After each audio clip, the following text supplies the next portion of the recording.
Assalamualaikum, saya Emiza Syafira binti Hassan. Saya Rosyawati binti Hussein. Assalamualaikum, nama saya Hadiwadi bin Adam. Okey, nama saya Hari Azman bin Zidin. Bagi bahagian pendahuluan, batu bata ialah salah satu bahan utama dalam pembinaan bangunan.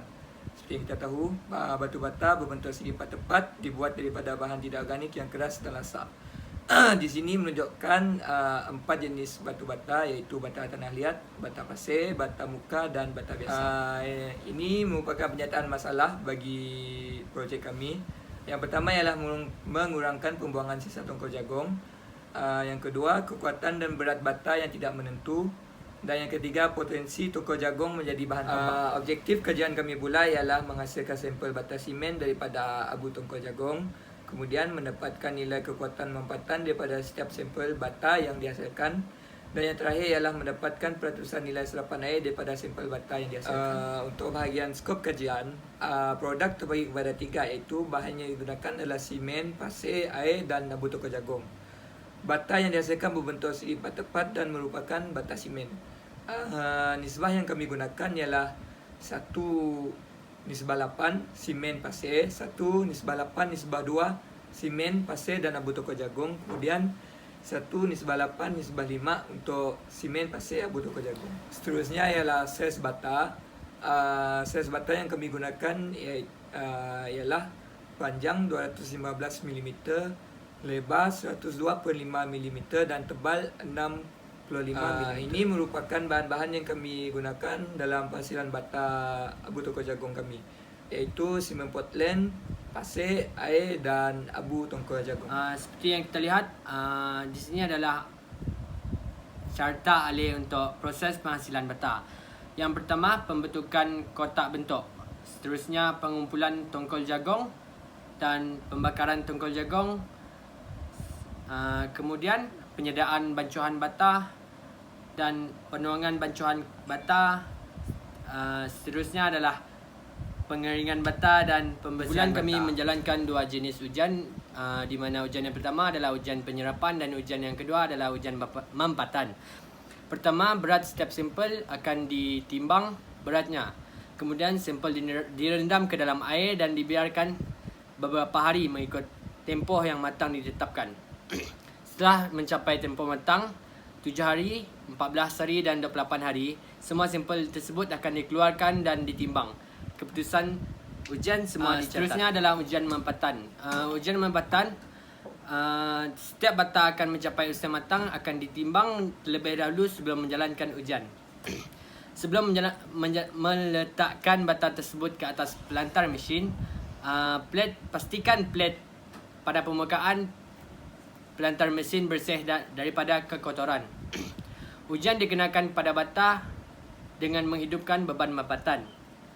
Prosedur akan dilindungi dengan bata-bata yang telah mencapai usia matang. Berikut adalah rajah data kekuatan mampatan. Terdapat 3 jenis data yang telah dicatat, iaitu 0%, 25% dan 50%. Untuk purata 0% adalah 8.85, di mana untuk sampel 25% adalah 21.25.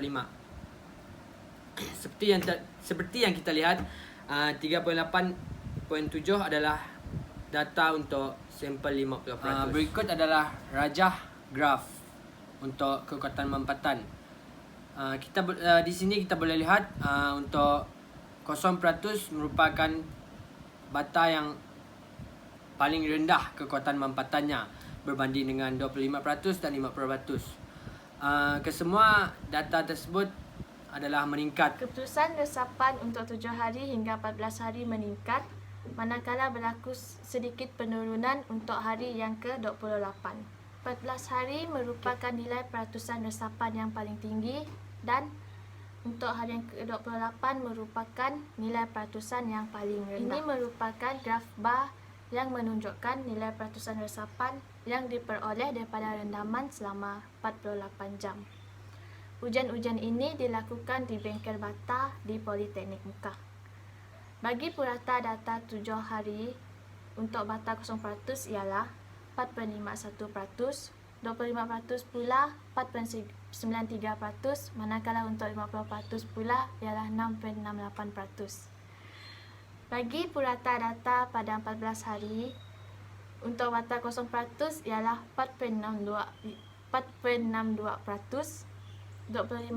pula ialah 5.16% dan 50% ialah 6.89%. Akhir sekali, untuk bata 28 hari pula, bata 0% ialah 4.47%, 25% pula 5.05% dan untuk 50% ialah 6.17%.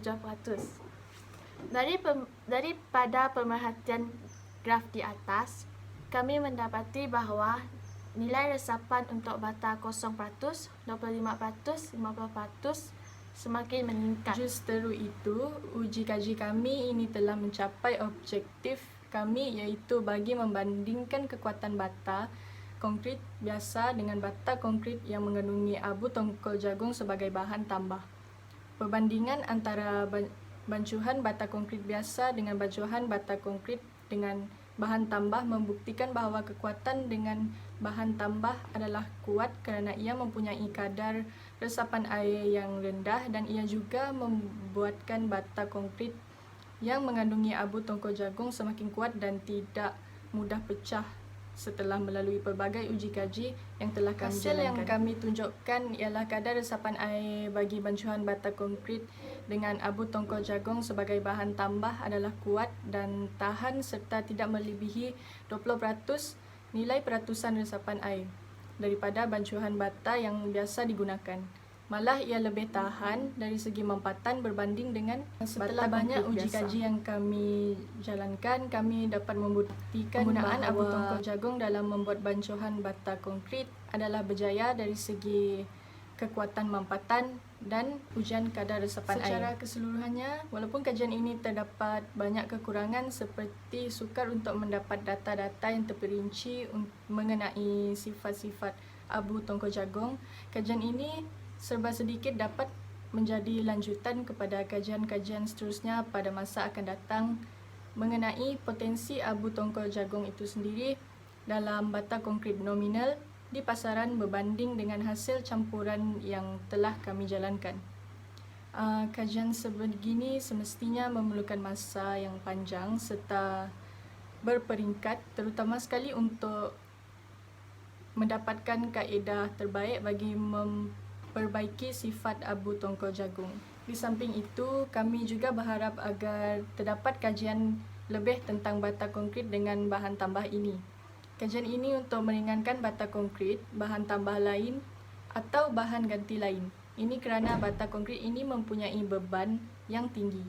Kajian ini juga diadakan supaya dapat menjadikan bata konkrit ini satu bata IBS yang berkualiti dan mempunyai banyak kelebihan dengan bata-bata IBS yang lain. Hasil daripada kajian yang kami jalankan ini diharap dapat dijadikan panduan bagi penyelidik yang lain dalam menjalankan kajian mengenai sifat-sifat tongkol jagung ini. Daripada pengamatan kami dapati bahawa tongkol jagung ini mempunyai keistimewaan yang tersendiri yang belum dicungkil lagi rahsianya oleh para penyelidik.